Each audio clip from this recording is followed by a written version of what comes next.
Piper Chapman is just the worst.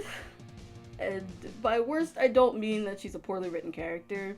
She's actually quite well developed. Characters are supposed to be complex and emulate a real person, at least real enough for you to suspend your disbelief and be open to the world of the narrative. And I know there's probably like a bazillion people out there that are like her running around in the world right now. What I want to take a look at is what type of person Piper Chapman is and why she was essential to bringing this story to life.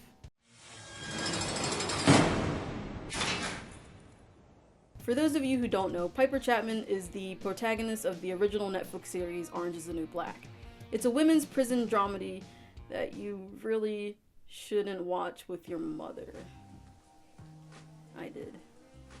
We didn't make it through the first episode.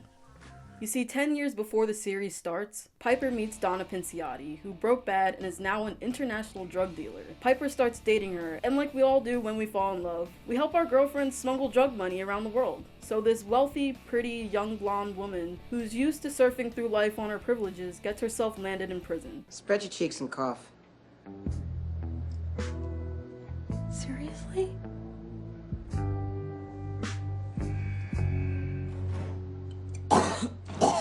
And at first, we really sympathize with Piper. It would really suck to go to prison and to lose your family, your friends, the internet, and her life and dreams are put on hold while others on the outside's lives keep going and pass her by. And on top of that, she has to deal with adjusting to prison and having to protect herself for probably the first time in her life. Honestly, the writers could have stopped there with her character, and usually they do. Though not very original, it is interesting enough to take a character and put them out of their comfort zone and seeing how they react to their new situation. But the writers took it one step further. They gave her a really strong personality. The problem is that they gave her the personality of a literal asshole.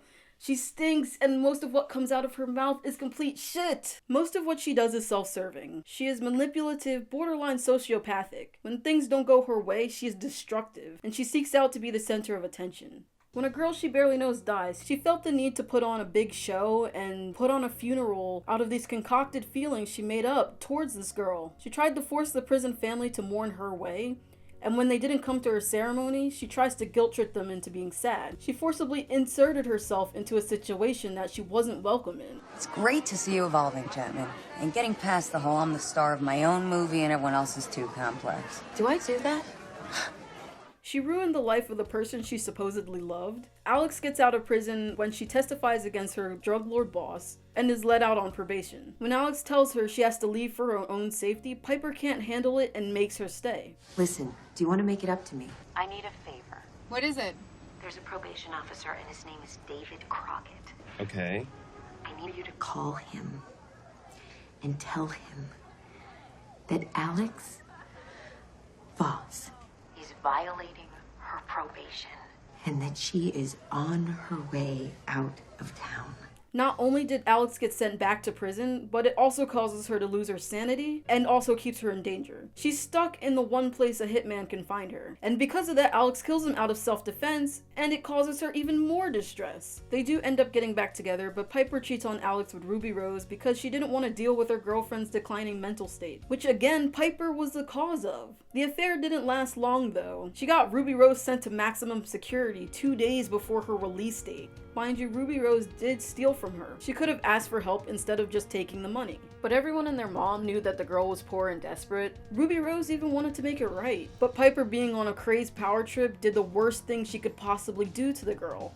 She took away her freedom. And on top of that, riding on her wave of power from her panty business, Piper also sympathized and joined with white supremacists and Nazis. Not because she necessarily believed in their ways. It was an attempt to secure her place in power because her establishment was so fragile. If she lost their support, she'd have nothing. Why does this sound so familiar? When you lie down with white supremacists and Nazis and validate their way of life in any way, even if you yourself don't believe it, then you're still helping spread their messages and you are part of the problem. Which Piper finds out the hard way. And the list goes on. Even the characters in the show can't fucking stand to be around her. I will probably kill her in her sleep tonight. Wake me up so I can watch. Do you realize that you almost ruined my life? I mean, do you? You're not a nice person. You are seriously fucked up. You know, she's right, Chapman. You're a horrible person.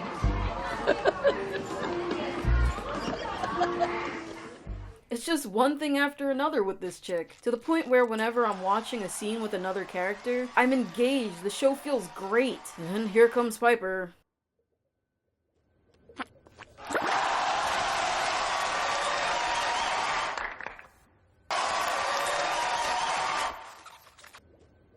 And I just didn't understand why Jenji Kohan and the other writers did this to their protagonists.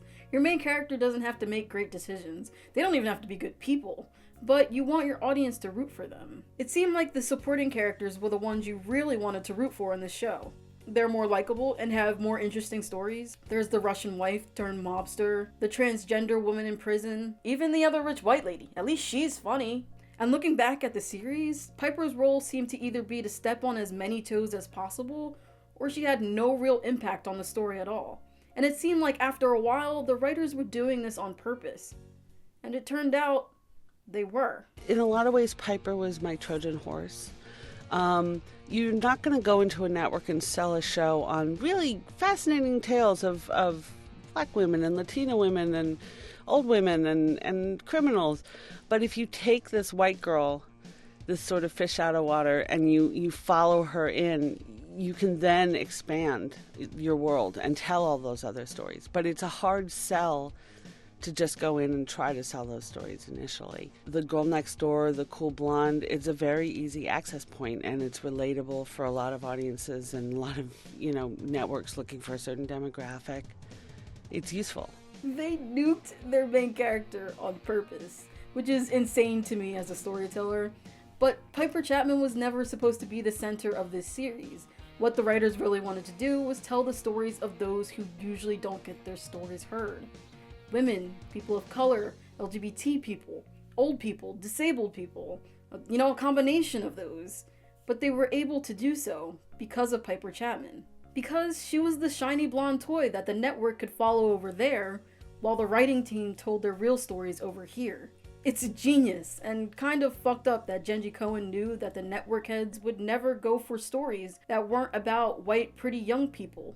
Orange is the New Black tells amazing down-to-earth stories of all these different types of people, of all shapes, sizes, colors, sexual orientations, and religious backgrounds. And the show has won many awards and is critically acclaimed, showing that stories like these can be successful. And it's a shame to think that if Jenji Kohan would have pitched the series the way she really wanted to tell it, it might not have been made.